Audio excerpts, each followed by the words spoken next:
Hello there.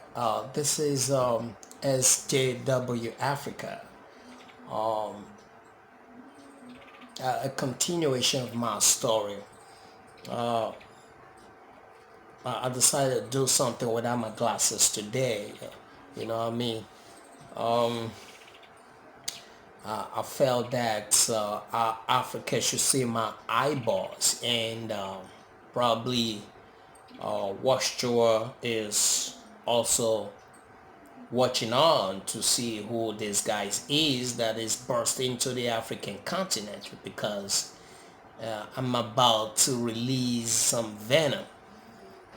All right, I would always want to welcome Africa, welcome uh, Nigeria. No introduction, I'm Nigerian. So if you are a Jehovah's Witness, active one, if you still believe or you're waking up, you want to stick to this channel. If you're watching me from Ghana, from South Africa, Kenya, Zimbabwe, Liberia, Rwanda, Malawi, all these African continents that have been touched by the tentacles of the WESLEY'S organization, you're the reason why I'm here. Okay, continuation of my story. I think where did I drop off? After the death of my father, we continued on in the religion. I still believed everything. Uh, for more than ever before, we were resolved to be the best Jehovah's Witness we can because we all long to see our Father back uh, in the resurrection. So that was the consolation at the time, you know. Your father was a good Jehovah's Witness, so you would want to follow his footsteps. You wouldn't want to do anything that will make you not see him in paradise. So that was the catch. So we stuck to the religion, tried to pioneer a couple of times.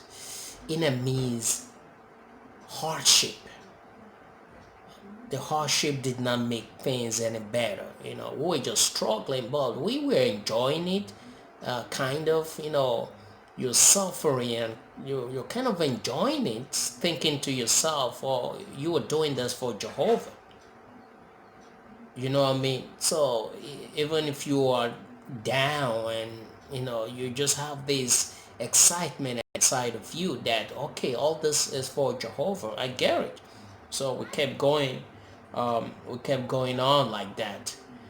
But what I would observe why we were in the religion was the hypocrisy and favoritism and the politics in the organization.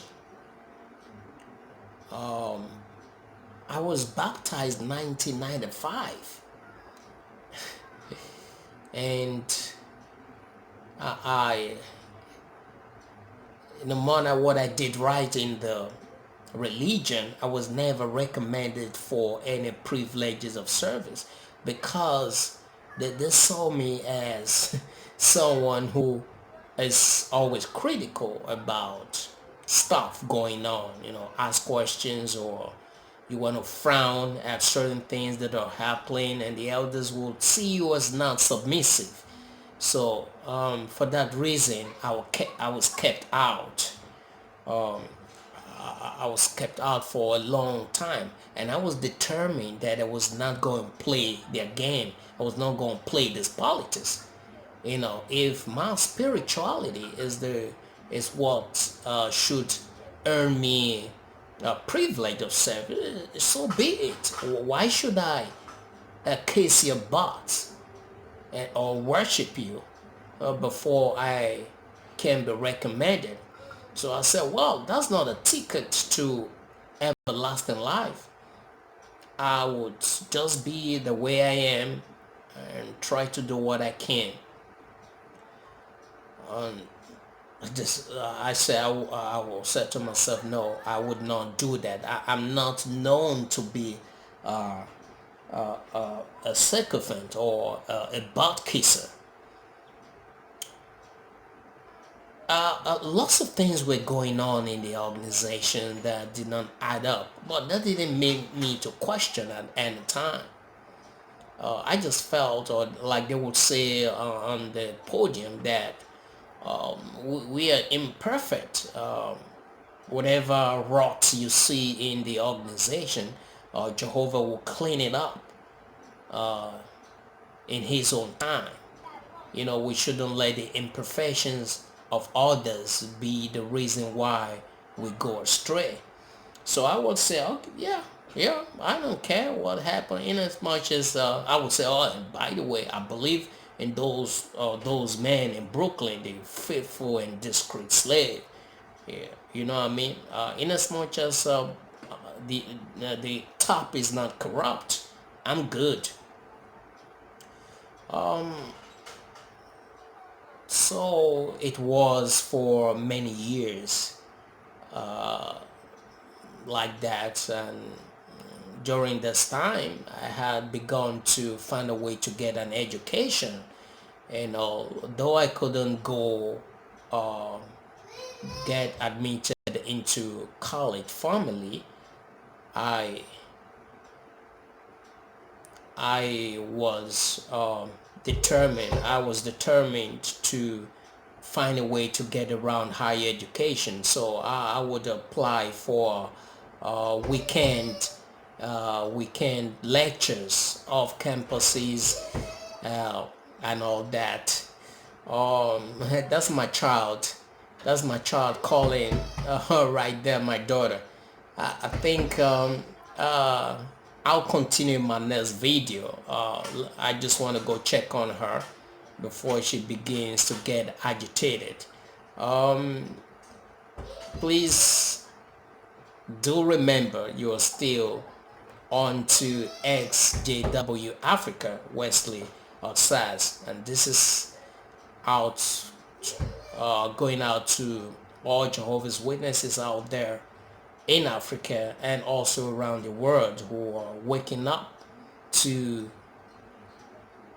the religion they thought was the truth. I have no choice than to continue this video. I think that will be a part 4 now, where I'll wrap up on how I actually woke up and the journey so far and the reason why I got into activism. So thank you very much for sticking to my channel, and thank you for the comments and the support I've been getting since I started those channel, and I wish that you continue to give me more support so that together we can wake up Africa. Each time you you hit this subscription button, I can assure you that you're hitting the heart of Washoe. You're piercing it open, and I've told you, Washoe is gonna bleed. See you in my next video.